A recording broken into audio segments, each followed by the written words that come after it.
10-10 sale. 40% discount, tignan ng screen. Pampaswerte Bundle 1. Kandili version 1 at mantra bracelet, 800 pesos na lang. Pampaswerte Bundle 2. Kandili version 1, mantra bracelet at gabay medalyon, 1,800 na lang. Habak delana from 999 to 799. Pangil lang baboy ramo from 3,000 pesos to 1,500 na lang. Napakalaki ng discount ngayong 10-10 mga kabayan. Limited stock only, 10 pieces each. Sa mga interesado, nasa comment section ang link. Napasigaw si Loloy nang makitang nasaktan ng kakambal. Ngunit biglang dumating si Migas at sinakloloan ito. Umatras ka muna, Loloy. Ako nang bahala kay Gilas. Masyado kasi kayong padalos-dalos eh. Hindi nyo matatalo sa pamamagitan ng lakas ang muwa. Kahit saang aspeto mo tignan, wala kayong panama sa kanya. Lalo na kung pisikal ang pag-uusapan. Wika ni Migas. Dali-dali namang lumayo sa lugar si Loloy habang inuobserbahan ang kilos ng muwa. Gaya ng sinabi ni Migas, hindi niya matatalo ang lakas nito. Kaso nga lang wala ring maisip na paraan ng binata upang matanggal ang kadenang nakatali sa leeg ng nilalang. Maya-maya pa, nagawa ng pagalingin ni Migas ang tikbalang. Muling nagsama-sama ang tatlo at sa pagkakataong iyon, si Migas ang gumawa ng paraan. Malaki lang ang katawan ng mga muwa. Ngunit hindi sila ganon katalino. Madali silang maisahan. Ang kailangan lang, mahusay kang makipag-usap. At dahil tumatak na sa kanya na ikaw ang kalaban, Loloy, madali mong makukuha ang atensyon nito. Wika ni Migas. Kapag nakuha ko na ang atensyon niya, anong gagawin ko?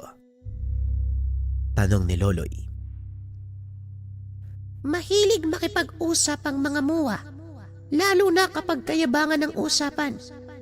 Pilitin mo siyang magkwento tungkol sa kanyang sarili. Mag-iingat ka, Loloy. Hindi biro ang lakas ng nilalang na yan. Bagaman kulang sila sa talino, hindi naman mapapantayan ang taglay nila sa pisikal na lakas. Wika ni Gilas.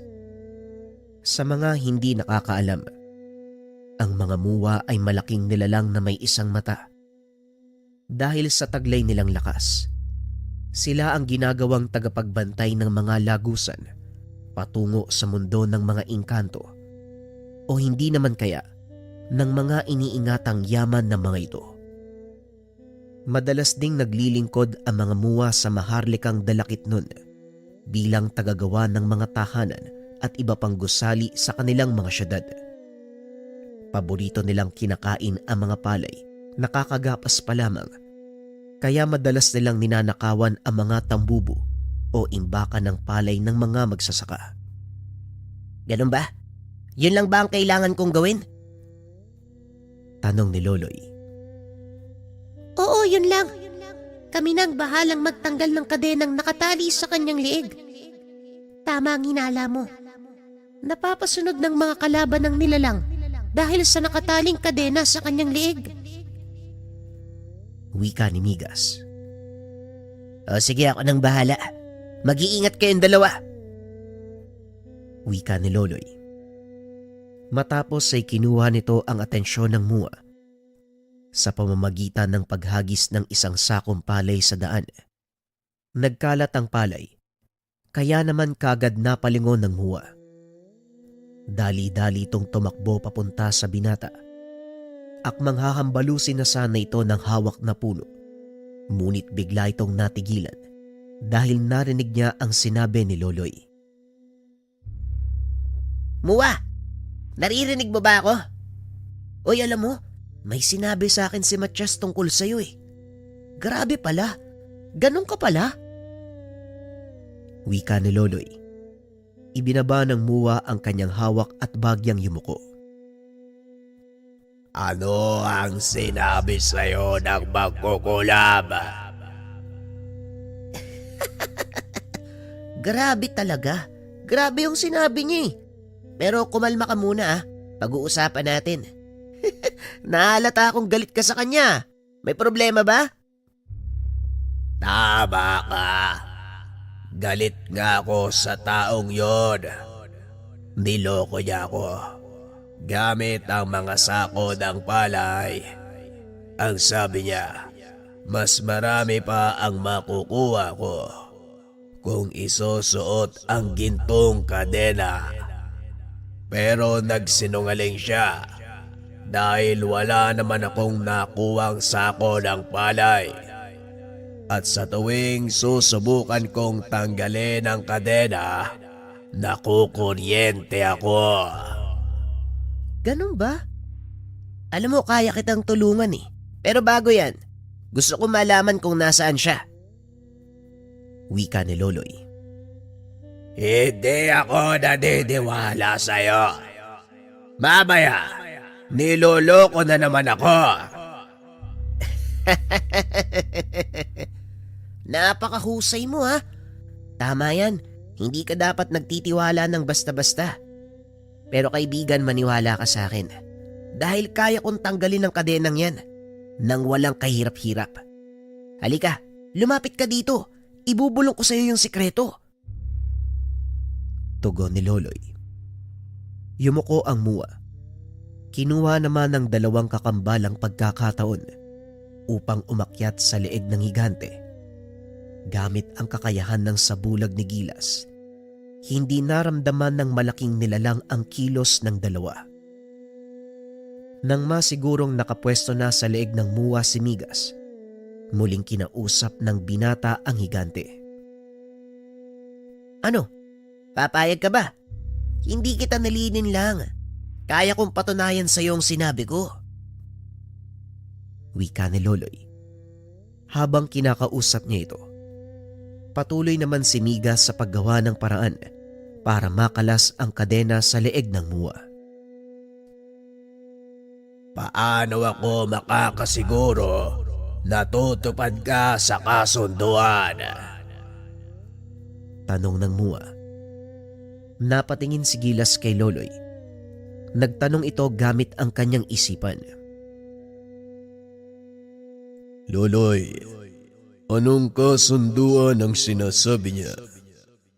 Basta mamaya mo na malalaman. Gawin niyo muna yung dapat niyong gawin dyan. Pag-uusap ng mga ito sa isipan, muling ibinaling ng binata ang atensyon sa muwa. Tutupad ako sa kasunduan natin. Maniwala ka. Kung gusto mo, sumama ka kagad sa akin eh. Napaisip ang muwa at naupo habang nakatingala sa kalangitan. Akala mo talaga may utak? Nag-iisip pa tong higanting to. Mangmang naman. Wika ni Migas sa isipan. Bagyang natawa si Loloy sa sinabi ng duwende. Ano? Papayag ka ba? Bakit ka tumatawa? O sige, pumapayag na ako. Tugon ng muwa. Napangiti ang binata. Sakto namang nakalas ni Migas ang kadena sa leeg nito. Ngayong malaya ka na, ituro mo sa akin kung nasaan ang pinaglulunggaan ni Matias. Maraming salamat. Pero sigurado ka ba sa gusto mong gawin? Delikadong kalaban si Matias. Kung nagagawa niyang pasunurin ang mga elemento, kayo pa kayang mga mortal? Mag-iingat ka dahil sa oras na lumampas ka sa lugar na ito, hindi na kita kayang tulungan. Tahakin mo ang daang yan. Mararating mo ang kanyang kuta. Maraming nakabantay sa paligid, kaya manatili kang alerto. Nauunawaan ko, kaibigan. Maraming salamat sa pagtuturo mo ng daan. Pumunta ka sa lugar na sinabi ko. Sundan mo ang papalubog na araw. Mararating mo ang malawak na sagingan. May malaking puno sa pinakagitna. Ito yung kanlungang sinasabi ko sa'yo. Pag-uusap ng dalawa. Matapos ay nagpaalam na ang muwa. Tumuloy na rin sina Loloy sa direksyong tinuro ng nilalang. Sigurado ka ba sa ibinigay na impormasyon ng muwa? Oo, Gilas. Kahit hindi ko kilala ng lubusan ng ugali at kilos na mga kagaya niya, alam kong iisa lang ang hangarin namin. Yon ay ang matigil ang kasamaan ni Matias o kung ano man ang binabalak niya. Migas, maaari mo bang iparating sa mga duwending saging tungkol sa muwa? Wika ni Loloy. Walang problema. Ako na ang bahala. Ituon mo ang isipan at paningin sa daanan. Wika ni Migas. Nagawa nilang lampasan ang gubat ng muwa. Nakarating sila sa isang malawak na kapatagan. Napakatahimik ng lugar na tila ba walang anumang nilalang na nakatira. Sandali lang. Parang naliligaw yata tayo ah. Ayoko mang amining, Gilas, pero parang tama yung sinabi mo kanina. Hindi, Loloy. Tignan mo sa gawing yun. Tila isang pamayanan ang nakatago sa likod ng mataas na bakod. Nababalot ng makapal na baging ang buong paligid. Tugon ni Gilas. Akmang hahakbang na sana si Loloy nang biglang lumitaw mula sa ilalim ng lupa ang malaahas na nilalang. Isa itong uri ng engkanto na kung tawagin ay galmog. Tinamaan na ng lintik ko. Ano naman yan? Anong uri ng nilalang yan? Wika ni Loloy. Yan ang tinatawag na galmog. Naninirahan sila sa mabuhanging parte. Kaso nga lang, anong ginagawa nila dito sa batuan? Isa lang ang ibig sabihin nito.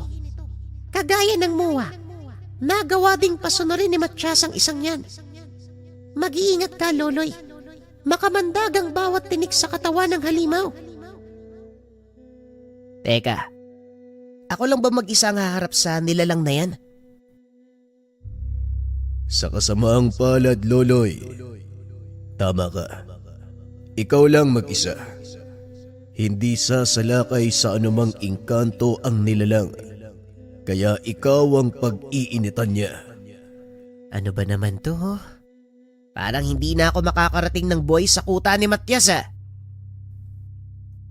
Yan mismo ang gustong mangyari ng kalaban, Loloy.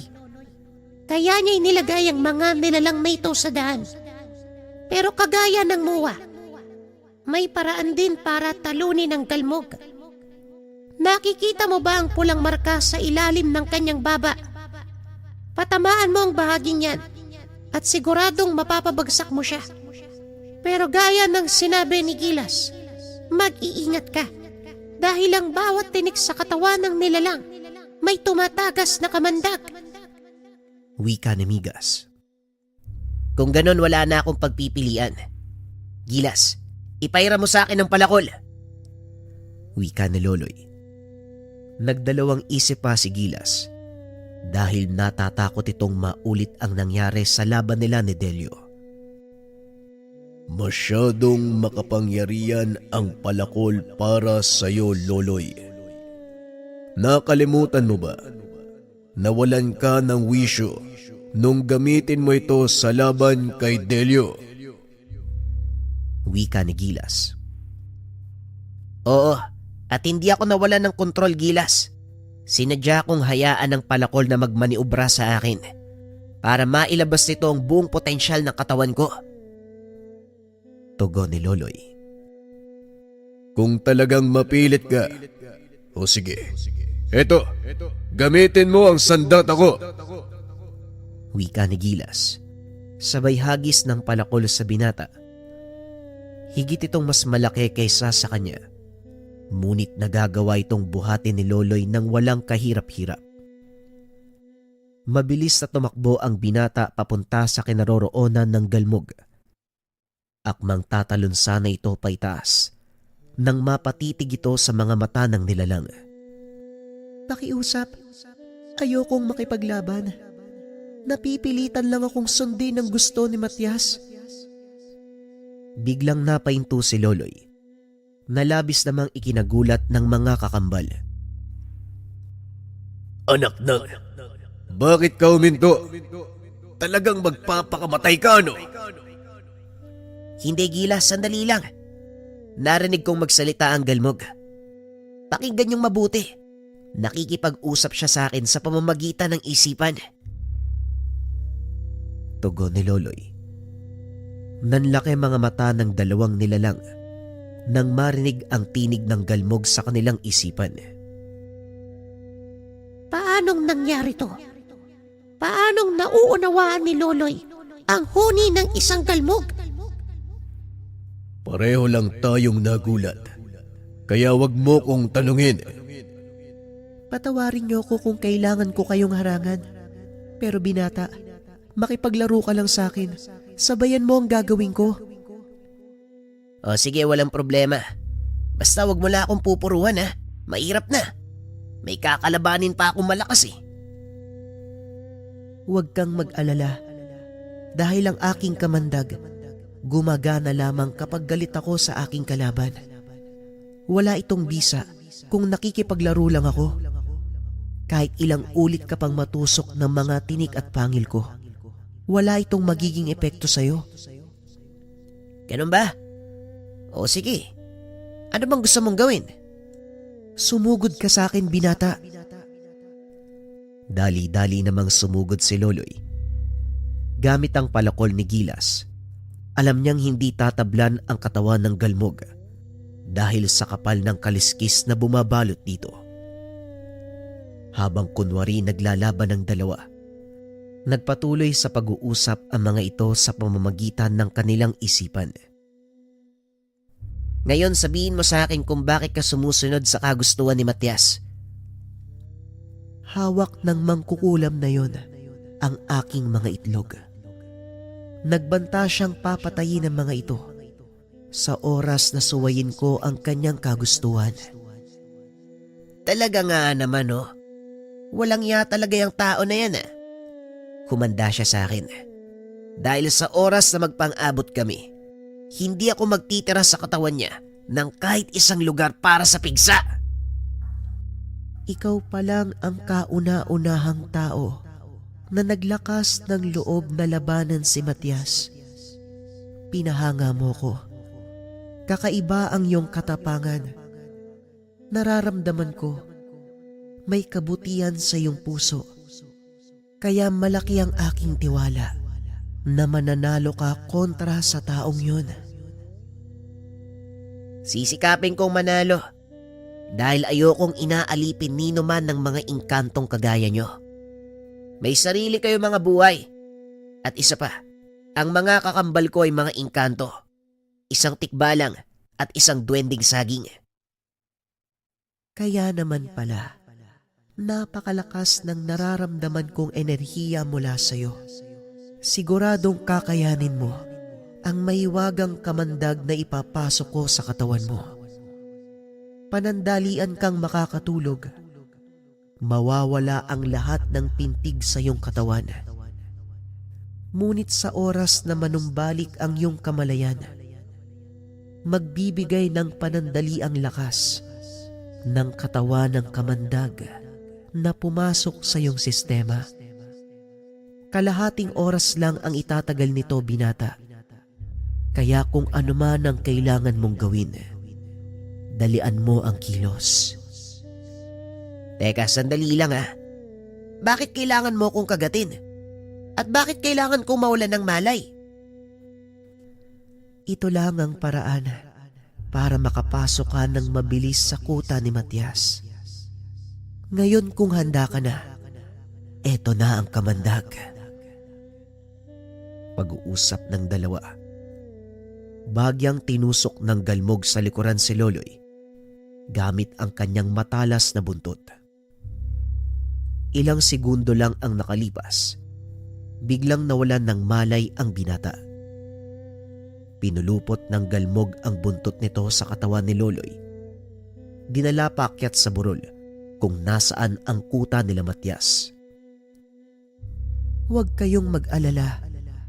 Kakampi niyo ko. Hindi ko hahayaang mapahamak ang binata. Hali kayo. Sundan niyo ang daang tinataha ko dahil puno ng patibong ang paligid." Wika ng galmog. Medyo mahabang lakaran ang ginawa nila Gilas, pero ligtas silang nakarating sa hangganan ng teritoryo ng galmog. Bakit tayo huminto? Anong problema? "Hanggang dito ko na lang kayo maihahatid. Ito na ang hangganan ng aking teritoryo. Mag-iingat kayo dahil mula dito, hindi ko na kayo matutulungan pa. Ibang engkanto ang nagbabantay sa lugar. Papalubog na ang araw, kaya kailangan ko nang umalis. Dahil mahahalata nila ang ginagawa kong pagtulong sa inyo. Lalo na kapag nakita ng mga bantay ang ginagawa ko." Nauunawaan ko. Maraming salamat sa tulong mo. Alam mo, maaari kang kumalas kay Matias kung gugustuhin mo. May ligtas na kanlungan para sa mga nilalang na kagaya mong galmog. Tama si Gilas. Maaari kang magtungo sa aking sangtuaryo. Doon sa lugar, walang ibang elemento ang nakakapasok. Maaari kang manirahan doon hanggat gusto mo. Salamat sa inyong alok. Pero sa ngayon, mananatili ako para panoorin ang pagbagsak ni Matias sa kamay ng binatang ito. Malaki ang tiwala kung mananalo siya. May kakaibang tapang ang kakambalyo. Tapang na hindi mo makikita sa sino man. Ito ay ginagatungan ng kagustuhan niyang makatulong. Siguraduhin niyong magiging ligtas siya hanggang sa marating niyo ang hangganan ng teritoryo ng mga lintaak. Wika ng galmog. Matapos ay muli itong lumubog sa lupa. Wala pa ring malay si Loloy ng mga oras na yon. Kaya minabuti ng dalawang engkanto na hayaan muna siyang magpahinga. Hayaan muna natin siyang magpahinga. 15 minuto lang naman ang itatagal ng kamandag ng galmog. Paniguradong maninibago si Loloy sa bago niyang lakas sa oras na magising siya. Hindi naman ako nag-aalala tungkol sa kalagayan ni Loloy. Alam kong kakayanin niyang lampasan ng mahinang kamandag. Kung naaalala mo, ilang beses na siyang kinagat ng makamandag na ahas sa sagingan. Pero nagagawa niya itong lampasan. Kung tutusin, pag pinagsama ang bilang ng mga ahas na yon, higit na nakakamatay ito sa ibinigay na kamandag ng galmog. Tugon ni Gilas. Samantala sa sagingan, patuloy na nag-aalala ang mga magulang ng binata. Maging si Don Rafael ay naroon na sa lugar. Hindi na rin mapakali sa kalagayan ni Loloy. Dapat hindi ako bumalik eh. Ang mabuti pa siguro, sundan ko na ang batang yon. "Tatay, sasama po ko kung aalis ka." Hindi maaari, Cassandra. Delikado ang lugar na yon. Hindi natin alam ang maaaring kaharapin. Pag-uusap ng dalawa. Kaso nga lang bigla itong naputol nang sumagot si Mang Belo. Ang mabuti pa, kapwa kayo manatili dito. Alam kong malakas ka, Rafael, at kaya mong makipagsabayan sa mga aswang. Pero mukhang kakailanganin ng lugar na ito ang proteksyon mo. Wika ni Mang Belo habang tinuturo ang kalangitan. Nanlaki ang mga mata ni Don Rafael nang masipat ang mga lumilipad na nilalang. Mabaging langit. Ano ang mga yan? Tanong ni Don Rafael. Sa palagay ko, kubot ang mga yan, Rafael. Magsipaganda kayo. Cassandra, pumasok ka ng tahanan. Isarado mo ang pintuan. Hindi naman sila basta-bastang makakapasok sa sagingan, hindi ba? Duda ako, Rafael. Dahil ang ginawang proteksyon ng mga duwendeng saging ay gagana lang sa mga engkantong may masamang tangka sa lugar. Hindi ako sigurado kung iepekto ito sa mga aswang na kagaya ng kubot. Wika ni Mang Belo. Anong pinagkaiba nila sa mga pangkaraniwang aswang? Tanong ni Don Rafael. Ang mga kubot ay hindi gumagamit ng orasyon para magpalit ng anyo. Hindi kagaya ng mga pangkaraniwang aswang. Kailangan nilang mag-usal ng isang dasal o gumamit ng bertod para magpalit ng balat. Sa makatuwid, may likas na katawan ng mga kubot na may hahalin tulad sa mga tao, kaya hindi tatalab sa kanila ang depensa sa lugar na ito. Pagpapaliwanag ni Mang Belo. Ganun ba? Mukhang masusubukan na uli ang lakas ko sa pakikipaglaban. Mang Belo, naitago mo ba ang panabas ko? Oo, naitabi ko ang sandatang yon. Siguro nga ito na ang tamang oras para muli kang magbalik, Rafael. Tugon ni Mang Belo. Dali-dali itong tumakbo papasok ng kubo. Kinuha ang panabas ni Don Rafael. Ang panabas ay isang uri ng itak. Ginagamit ito ng mga katipunero noong panahon ng Rebolusyon. Dahil sa katamtamang bigat, pati na rin sa talas, hindi mahirap na iwasiwas ang panabas dahil sa saktong haba at balanse ng talim. Kaya naman mas madali itong pag-aralang gamitin kaysa sa ibang mababang uri ng itak. Nang makabalik ang matanda, inabot nito ang sandata kay Don Rafael. Maaari na ho kayong bumalik sa loob, Mang Belo. Ako na pong bahala dito. Wika ni Don Rafael. Pagbunot nito ng itak sa sisidlan, kumawala ang itim na ora mula sa talim ng sandata. Bumuo ito ng isang figura.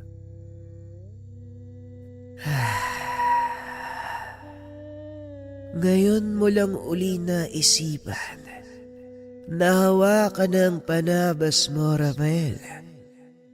Matagal na panahon tayong hindi nakipagsagupan.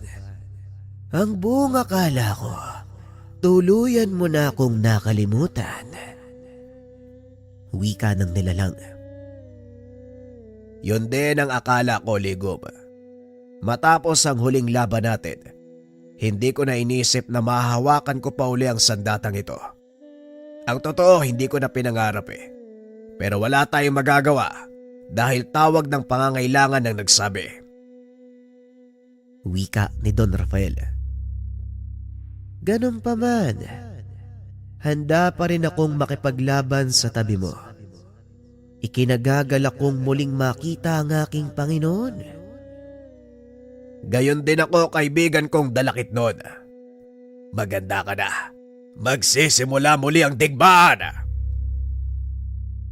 Tugon ni Don Rafael. Si Ligom ay isang maharlikang mandirigma. Mula sa angkan ng mga Dalakitnon, makapangyarihang engkanto ang gabay ni Don Rafael. Sa kasalukuyan nilang antas, kampante ang Don na magagawa nilang protektahan ang buong sagingan. Naipakalat ko na sa paligid ang ilan sa aking mga alaga. Ano ang susunod nating plano? Wika ni Ligom. Mananatili tayo dito, Ligom. Ipagtatanggol natin ang tahanang ito at ang mga taong nasa loob ng kubo. Areglado. Walang problema, amo. Wika ni Ligom. Bumunot na ito ng kanyang sandata. Sa pagkakataong iyon, isa-isang bumulusok ang mga kubot. Sa isang wasiwas ng karit ni Ligong, marami sa mga kalaban ang nalagas. Dali-dali namang sinugod ni Rafael ang mga nilalang na nakaabot sa lupa. Tuloy-tuloy na nakipagsagupaan ang dalawa. Habang sina Cassandra naman, pinapanood kung paanong makipaglaban ang kanyang ama. Tignan mo ang bangis ng iyong ama, Cassandra. Sinong mag-aakala na ang Don ay may ganyang abilidad sa pakikipaglaban? Hindi ko inaakala na ganyan pala kagaling sa pakikipaglaban si Papa. Wika ni Cassandra habang nakikipaglaban ang mga ito. Nagdatingan naman ang ilan pang mga engkanto. Kasama dito ang muwa at mga kapring nananahan sa lugar. Tignan mo ang mga paparating, Rafael. Mukhang makikiisa sila sa ating digmaan. Tama ka, Ligong. Kaya sugod lang. Huwag titigilan ng mga kalaban. Walang ititirang buhay. Samantalang sa panig naman nila Loloy, unti-unti nang nagkamalay ang binata. Inalalayan ito ni Gilas upang maiupo. Inihipa naman ng pulbos ni Migas ang ulo ng bata para tuluyan itong magkamalay. Mabuti naman at nagkamalay ka na. Kumusta ang pakiramdam mo, Loloy? Nandito tayo sa teritoryo ng mga lintaak. Wala kang dapat alalahanin dahil hindi natin kalaban ang mga nilalang na ito. Nakipag-usap na si Migas sa kanila. Anumang oras, maaari nila tayong padaanin. Mabuti naman kung ganun. Wala ka nang dapat alalahanin. Maayos na rin yung kondisyon ko eh. Medyo masakit lang ng kaunti ang ulo. Pero mawawala din naman to maya-maya. Tugon ni Loloy. Maya-maya ay bumalik na si Migas. Nakangiti ito, kasama ang isa sa mga lintak. Pumayag silang dumaan tayo, pero humingi sila ng kabayaran. Wika ng duwendeng saging. Kaagad namang kumapa sa bulsa si Loloy dahil naalala nito. May naisilid siyang kaperasong tipak ng gintong kadena mula sa leeg ng muwa. Eto, sapat na ba ang tipak na to bilang kabayaran? Tanong ni Loloy. Nanlaki mga mata ng lintak nang makita ang tipak ng ginto. Oo, sapat na ang isang yan. Makakadaan na kayo, pero bilisan niyo ang kilos. Dahil baka makita tayo ng mga kukulam. Tugon ng nilalang. Sa mga hindi nakakakilala, ang lintak o leprechaun sa salitang Ingles, uri ng mga engkantong mahilig sa ginto o anumang kumikinang na bagay, kaya madali itong napapayag ni Migas. Maraming salamat, kaibigan. Halika na, Gilas! Dali-daling tumakbo ang tatlo papunta sa hangganan ng teritoryo ng mga lintak. Paglampas nito, tumambad sa kanila ang pasukan ng kuta ni Matias. Nandito na tayo. Mukhang wala ng atrasan. Handa ka na ba, Loloy? Tanong ni Gilas. Handa na ako, Gilas. At sinong may sabing aatras pa ako? Tugon ni Loloy. Naglakad ang tatlo papasok ng kuta. Napansin ng mga naroon ang binata at kagad sinita. Paglapit pa lang ng isa sa mga ito, biglang tumilapon nang hambalusin ni Gilas gamit ang kanyang palakol. Dahil dito, biglang nagkagulo. Pinalibutan ng mga kalalakian ng binata at isa-isang sumugod. Nakatayo lang si Loloy habang si Gilas naman pinaghahataw ang mga ito ng palakol. Laking pagtataka ng mga kalaban dahil hindi nila nakikita kung sino ang may gawa dahil na din sa taglay na sa bulag ng tikbalang. Nasaan si Matias? Lumabas ka, duwag! Wika ni Loloy. Biglang tumahimik ang paligid. Nagsipagtabihan ang mga kalalakian. Naramdaman ni Loloy ang malakas na pagyanig ng lupa na tila may malaking nilalang ang papasugod. Nanlaki mga mata nito nang makita ang isang higanteng kalabaw. Sa lahat naman ng inkantong makakalaban natin, bakit ang bawa pa? Loloy, atras! Wika ni Gilas. Ngunit hindi natinag ang binata. Nanatili ito sa kinakatayuan hanggang sa bigla nitong naramdaman ang unti-unting pagkapal ng kanyang balat. Naglabasan mula sa kanyang braso ang makapal na kaliskis na may hahalintulad sa baluti ng galmog. Nabalot din ito ang kanyang katawan. Ang mga siko ng binata, naglabasan naman ang makamandag na tinik. Sinalubong ng binata ang bawan ng malakas sa suntok. Nayanig ang katawan nito sa lakas ng pagkakatama. Bahagyang napatras ang nilalang. Umiling-iling na tila nahihilo. Akmang susugod pa sana ng kusang bumagsak ang kanyang katawan. Hindi makapaniwala si Gilas nang makitang tinalo ni Loloy sa pamamagitan ng isang suntok ang mabangis na bawa. Anong nangyari? Paano? Dahil yon sa kaliskis ng galmog. Umepekto na ang binigay na lakas ng batong ahas. Ngunit hindi ito magtatagal, kaya bilisan natin ang kilos. Pag-uusap ng dalawang engkanto. Binunot ni Gilas ang kanyang palakol. Sinugod ang mga kalaban. Nang makita nila ang tikbalang, isa-isang nagsipagpalit ng anyo ang mga ito. Habang nagkakagulo, patuloy na hinahanap ni Loloy ang pinuno ng kuta hanggang sa isang lalaki ang nagpakita at kinausap ito. Ikaw pala ang binatang pumatay sa anak ni Matias. Pasensya na pero wala dito ang hinahanap mo. Balita ko, kasalukuyan silang papunta sa kasagingan. Wika ni Duran. Biglang nakaramdam ng kaba si Loloy dahil alam niyang naroon ang ilan sa mga engkanto, lalo na ang kanyang pamilya. Sigurado ka ba? Sigurado ka ba sa sinasabi mo? Wika ni Loloy. Nakita mo ba siya sa paligid? Wala nang ibang tao sa kutang ito kung hindi ako at ang ilan sa mga utu-utong tauhan ni Matias. Ayoko ring makipaglaban. Kaya kung gusto mo, sirain mo na ng tuluyan ng kuta. Wala na akong pakialam. Wika ng lalaki.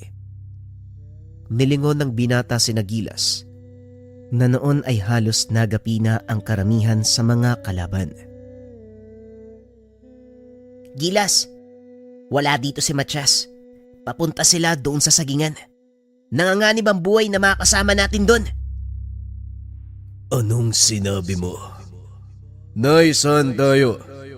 Kaya pala napakadaling pasukin ng kuta. Patibong pala ang lahat ng ito. Wika ni Gilas.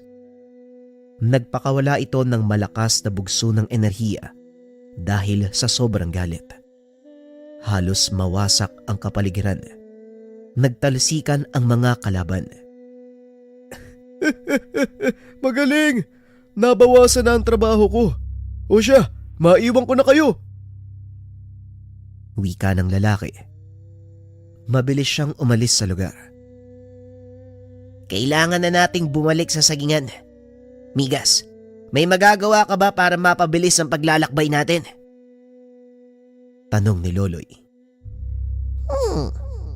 Yan lang ba? Lumapit kayo sa akin. Babalik tayo sa sagingan. Wika ng duwende. Konektado ang spirito ni Miga sa sagingan dahil ito ang pangunahing pinagkukunan niya ng lakas. Ngunit bago pa man tuluyang maglaho, nagpakita ang galmog. Sandali lang. May isang bagay pa akong nais ibigay sa iyo, binata. Wika ng nilalang. Isang bagay? Ano yun, galmog? Tanong ni Loloy. Iniluwan ng galmog ang isang pulang hiyas. Kusa itong lumapag sa kamay ni Loloy.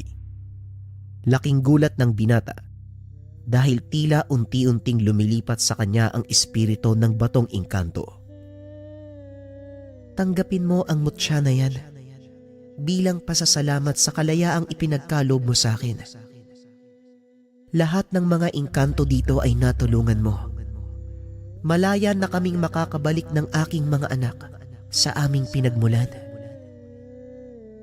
Napangiti si Loloy dahil nakita nito ang 6 na maliliit na batong ahas sa tabi ng nilalang. Maraming salamat din sa iyo, galmog. Hanggang sa muli nating pagkikita.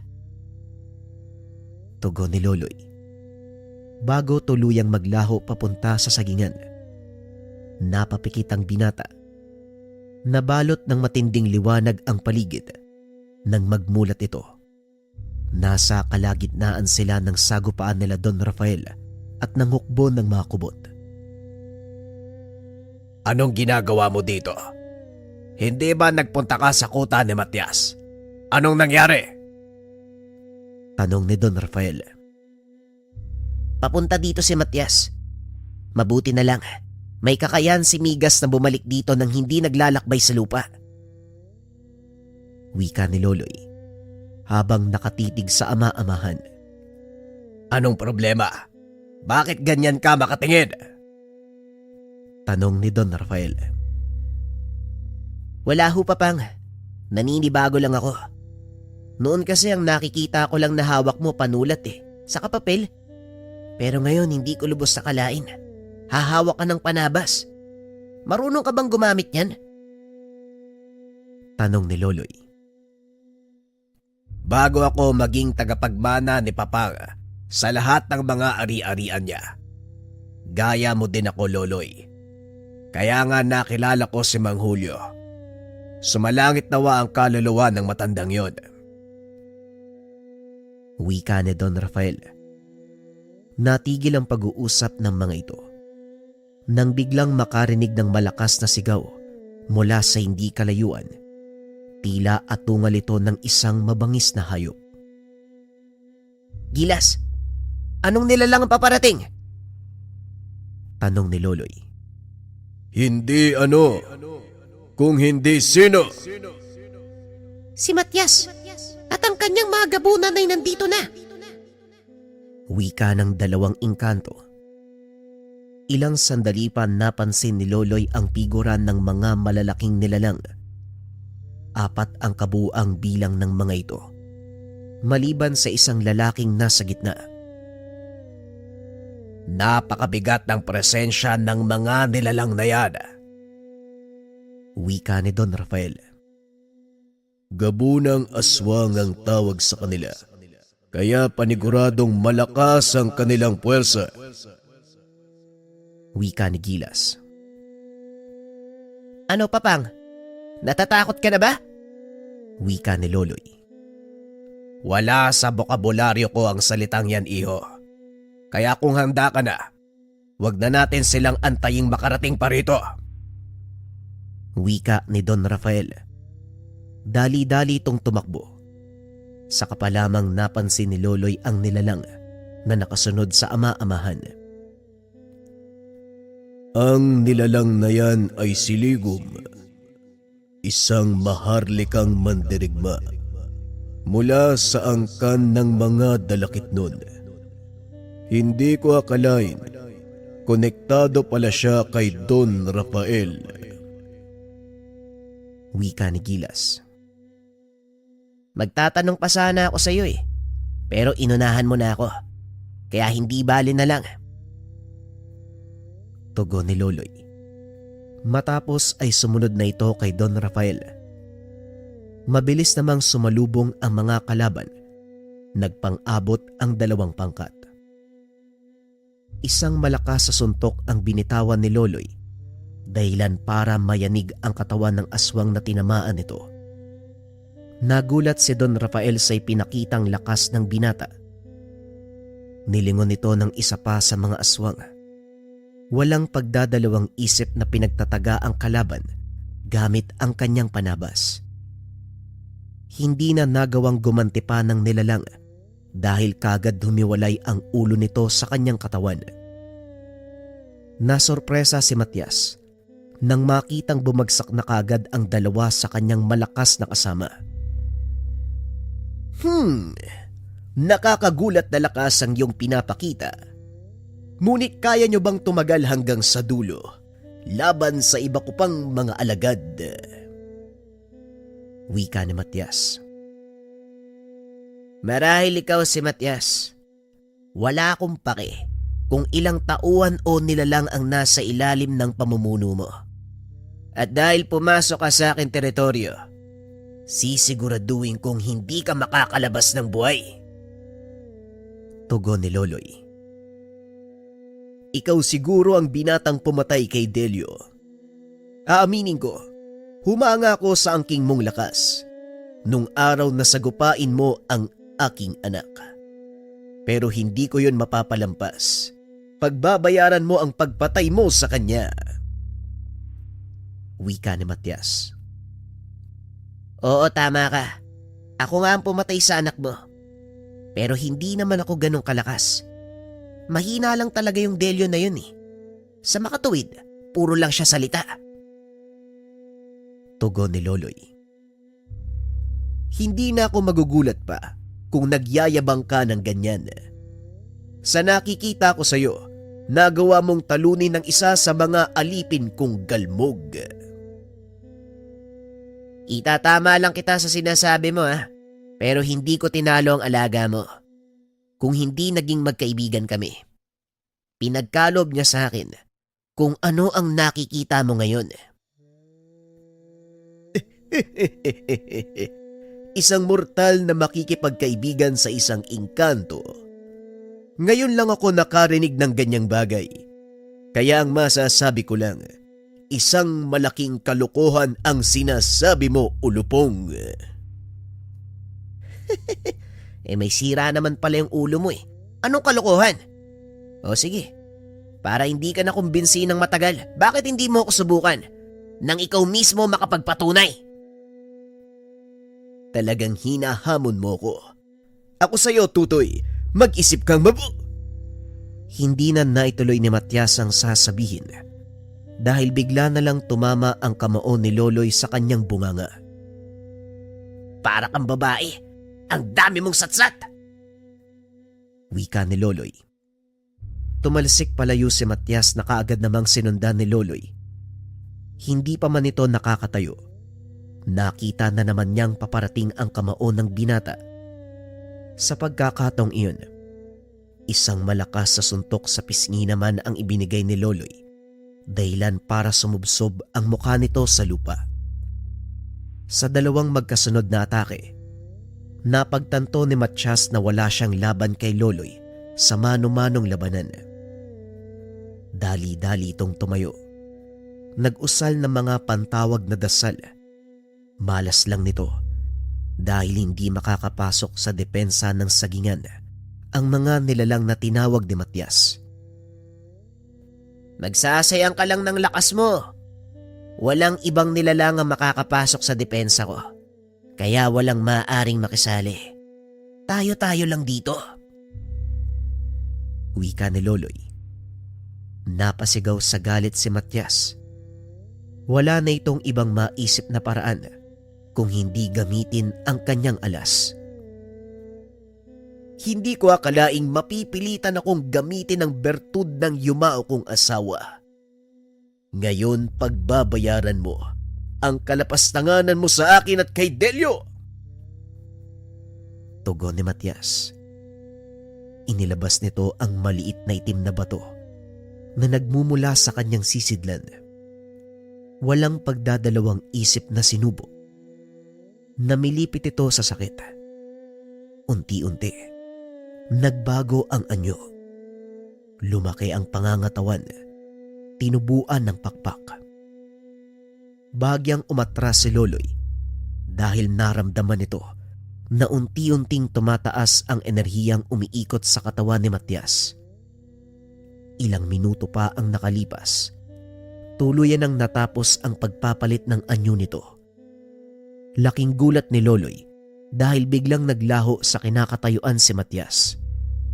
Biglang tumama sa katawan nito ang malaking kamao ng nilalang. Hindi napagandaan ni Loloy ang ataking iyon, kaya naman napuruhan ito sa sikmura. Nabalian ng 2 buto sa tadyang. Halos hindi makahinga si Loloy dahil sa pinsalang natamo. Hinawakan ito ni Loloy sa buhok at hinila patayo.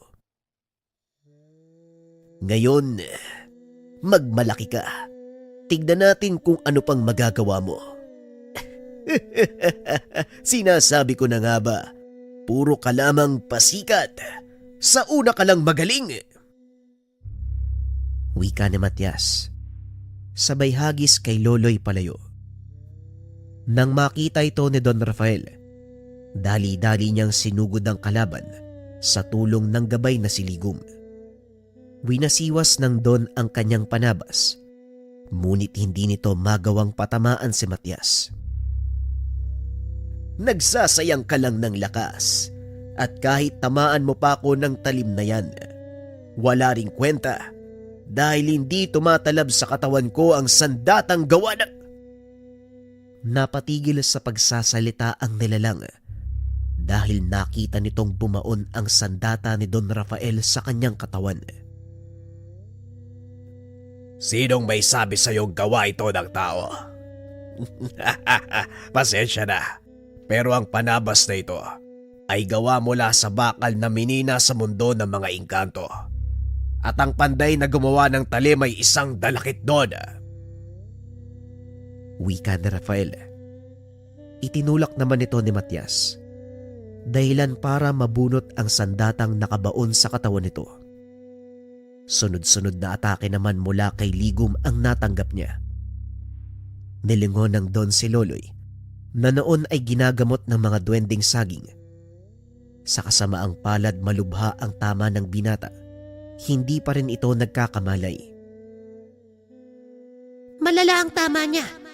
Hindi ito madaling pagilumin. Lalo pat kung buto ang naputol o nabali. Sabihin mo, Kambal, meron pa bang ibang paraan? Meron. Yun ang pakikipagsanib natin sa kanya. Sa oras na maging iisang katawan tayo, magagamit ni Loloy ang kabuuan ng ating kapangyarihan. Ano naman ang magiging kapalit nito? Magiging malakas at mabilis si Loloy at maghihilom ang lahat ng pinsalan niya sa katawan. Kaso nga lang manghihina tayo o baka tuluyang mamatay. Kung para sa ikabubuti ng lahat, handa akong magsakripisyo. Ganon din ako, Gilas. Wala namang mawawala sa atin kung hindi lakas.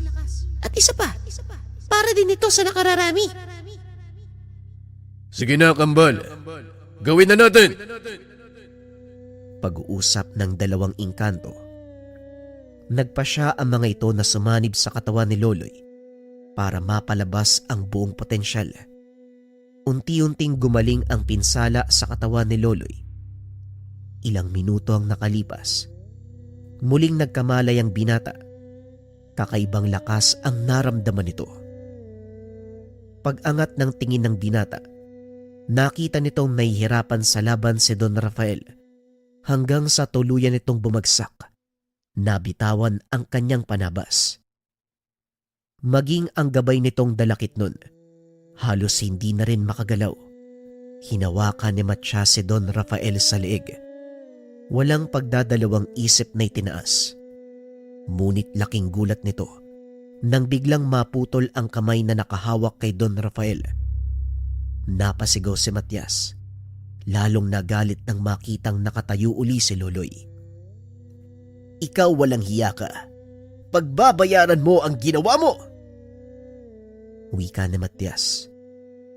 Naglakad si Loloy papunta sa kinakatayuan nito.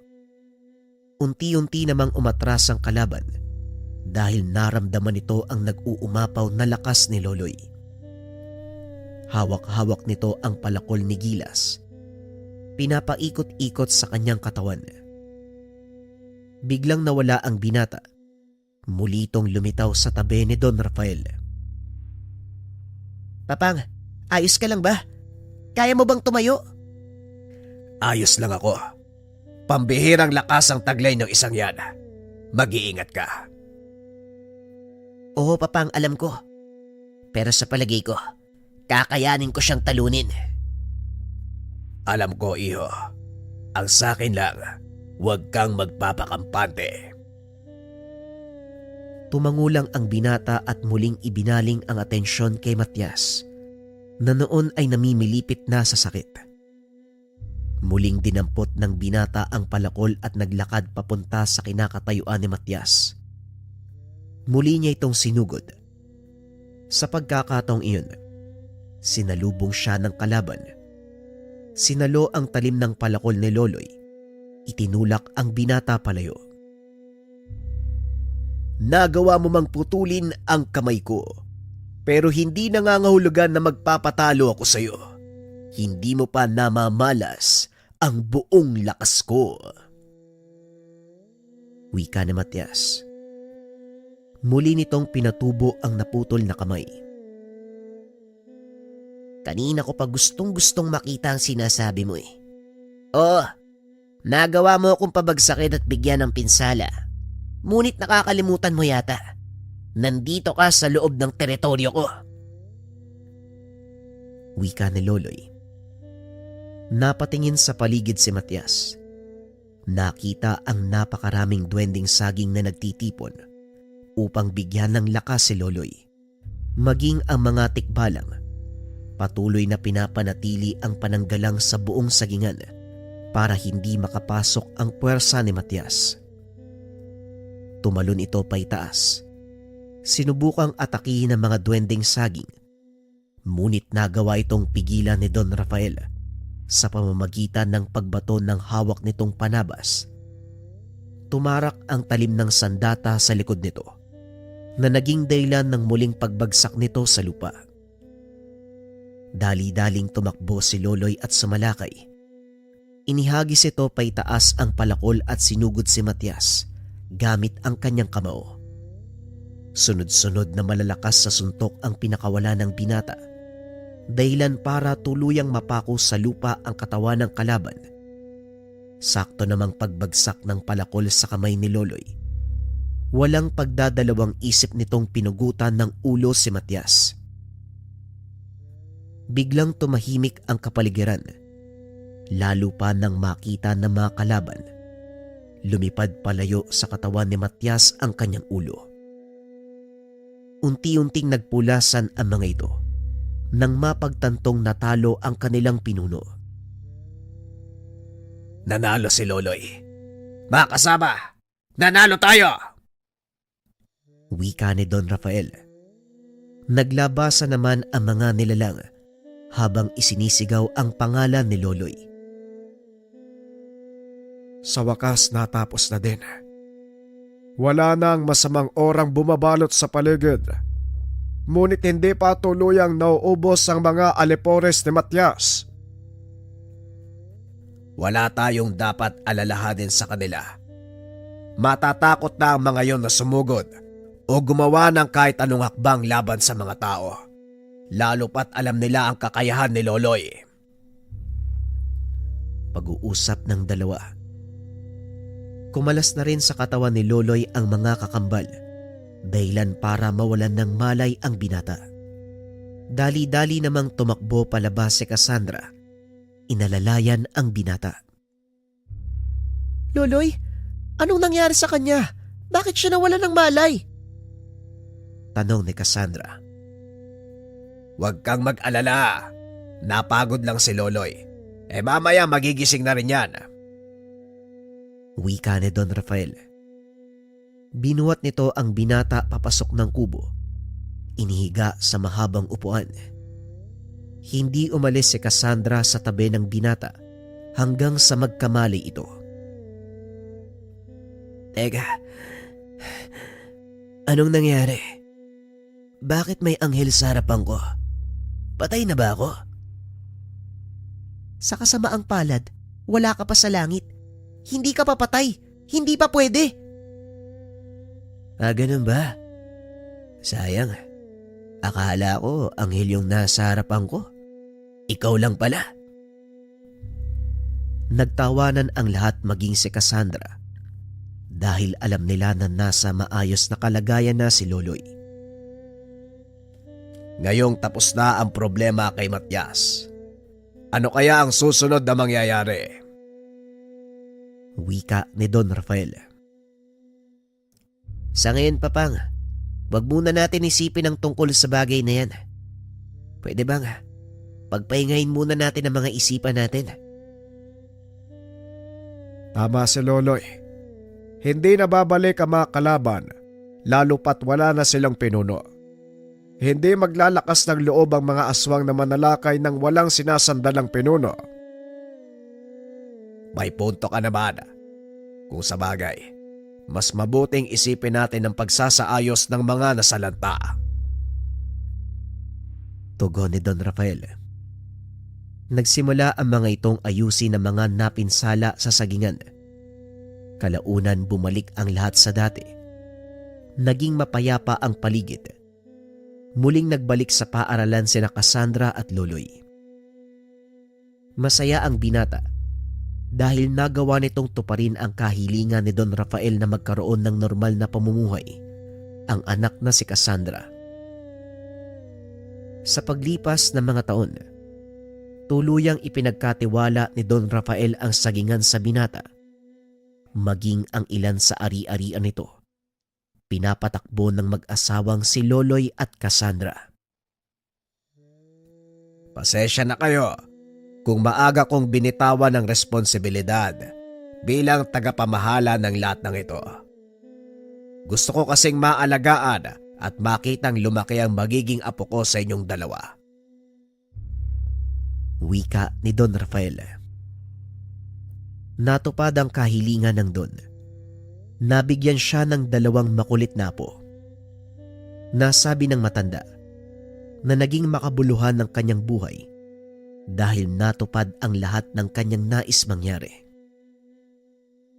Samantalang si Loloy naman ipinagpatuloy ang nasimulan.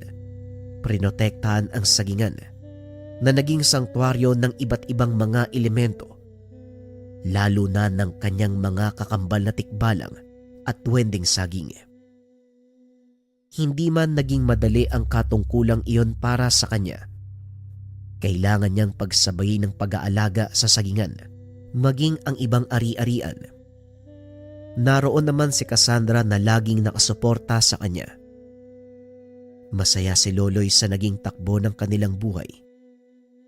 Masasabing sulit ang lahat ng ginawa niyang sakripisyo nang minsan niyang harapin ang isang mangkukulam at talunin sa tulong ng kambal na tikbalang at duwending saging.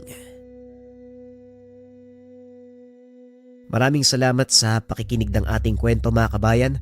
Abangan pa mga susunod na storya sa ating channel. Paalam.